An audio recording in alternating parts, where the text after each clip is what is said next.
In the cancer treatment pathway, in this video we talk about cancer and the emotional connection. If you like our video, please provide your feedback and don't forget like, share, and subscribe.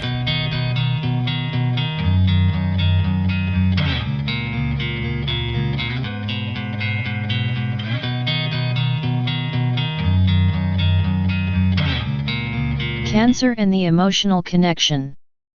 According to the Centers for Disease Control and Prevention, CDC, 85% of all diseases appear to have an emotional component.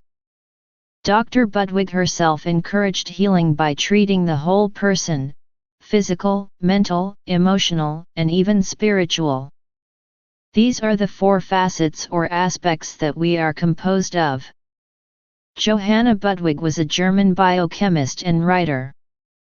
Budwig was a pharmacist and held doctorate degrees in physics and chemistry. Based on her research on fatty acids, she developed a diet that she believed was useful in the treatment of cancer. Dr. Johanna Budwig, who was nominated 7 times for the Nobel Prize in 1979, was a versatile character. She was a strong woman who had dedicated her life to studying flaxseed oil and its healing effects. We have to thank her for our current understanding of health-promoting omega-3 fatty acids. Our bodies are well designed and they actually strive to be healthy, and they do not want to stay in a state of disease.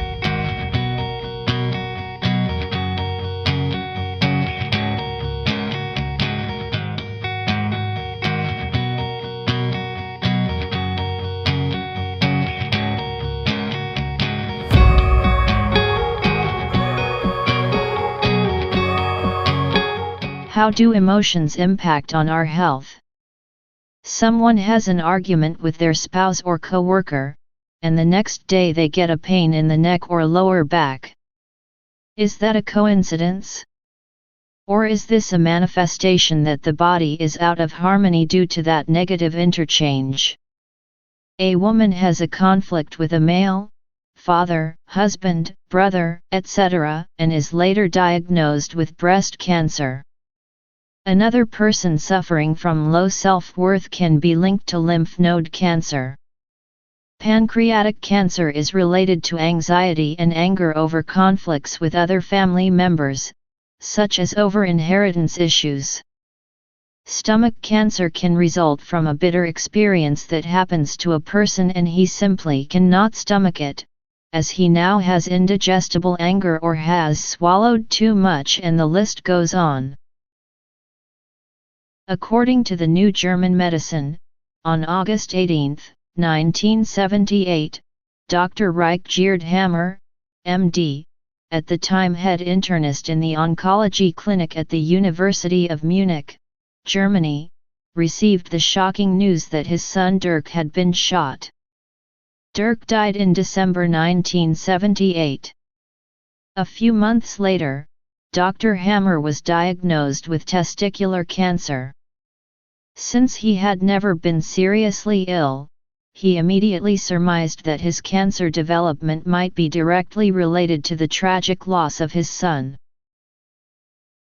Dirk's death and his own experience with cancer prompted Dr. Hammer to investigate the personal histories of his cancer patients.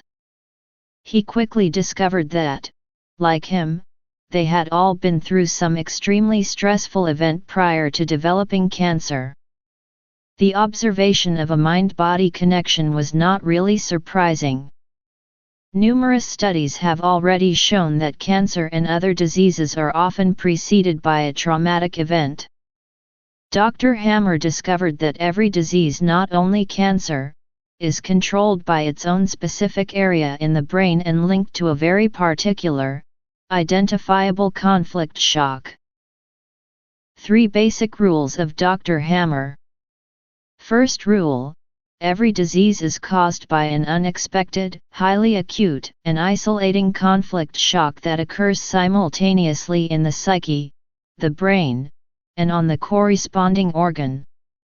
Second rule: the content of the conflict determines which organ will be affected and from which area of the brain it will be controlled.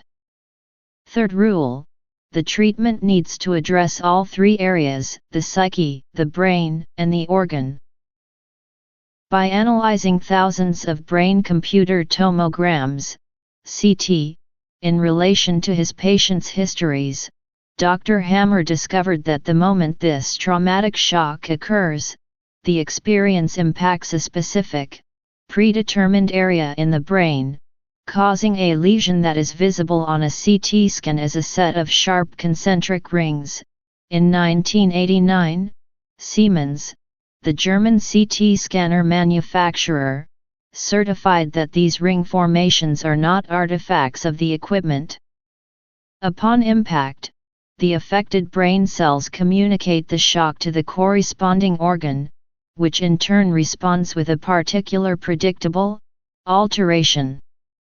Dr. Hammer would advise his patients to get some professional emotional help to neutralize the shock and then come back to him.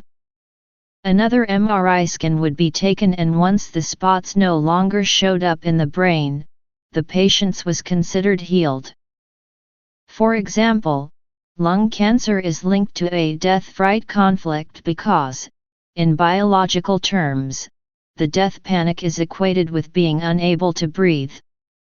With the shock of the death fright, the lung alveoli cells, which regulate breathing, instantly start to multiply, forming a lung tumor to increase the capacity of the lungs and thereby optimize the organism's chance of survival. Dr. Hammer's brain scan analyses demonstrate that every person with lung cancer shows a distinct target ring configuration in the corresponding area in the brainstem, and that each patient had suffered an unexpected death panic prior to the onset of cancer. In the majority of cases, the death scare was triggered by a cancer diagnosis shock that the person experienced as a death sentence. Based on the laws of the New German Medicine, by Dr. Hammer, they are applicable to practically all diseases known in medicine and are verifiable in each patient's case. Since 1981, Dr. Hammer's findings have been supported more than 30 times by several physicians and professional associations, supported by signed documents. All documents attest to the 100% accuracy of his discoveries. German New Medicine states, psyche is regarded as an integral part of human biology. It is the organ, so to speak, that inherently recognizes dangers. In the absence of a DHS, the psyche associates with the event a specific biological conflict theme such as anger in the territory, worries in the nest, abandonment by the pack, separation from a mate, loss of an offspring, and so forth. This association happens in a split second and entirely on a subliminal level. Thus, it is the subconscious reading and subjective assessment of the conflict situation that determines which biological special program will be activated. An example: a boy has a scary experience with the neighbor's dog and suffers a territorial fear conflict, putting him into an asthma constellation. As long as the conflict is not resolved, he will now be allergic to that dog, or any similar-looking dog, as a trigger for an asthma attack. Let's take the scenario that one day the boy is outside in the garden and is eating a peanut cookie. If he sees at this very moment the neighbor's dog, the taste of peanuts is associated with the dog and will instantly result in an allergy to peanuts with asthma symptoms. If, on top, his father is doing a paint job while he encounters the dog, the boy will from now on also be allergic to that particular chemical fume. Neutralize the negative emotional shock. It is therefore most important to find strategies and ways to resolve the related emotional conflict. Keep in mind that no remedy and no device in the world can remove a conflict.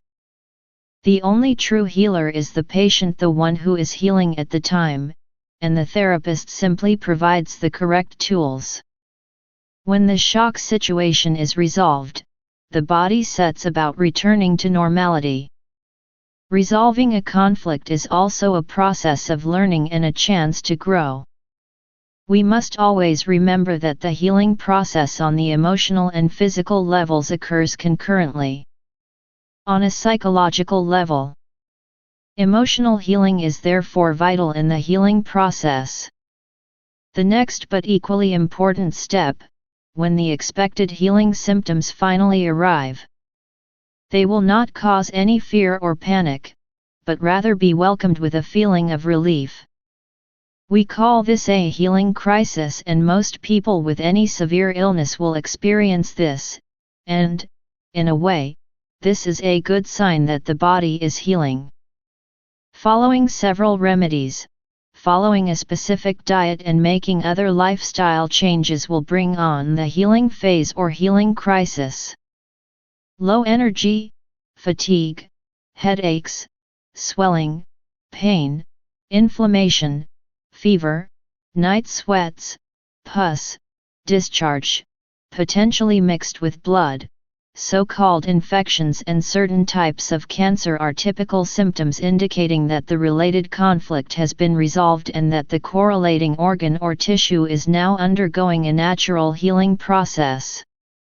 Dr. Hammer said, if the patient has been made aware of all the facts, he will no longer need to be frightened by his symptoms.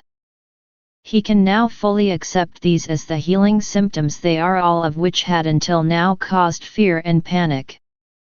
In the greatest number of cases, the whole episode will pass without any serious consequences.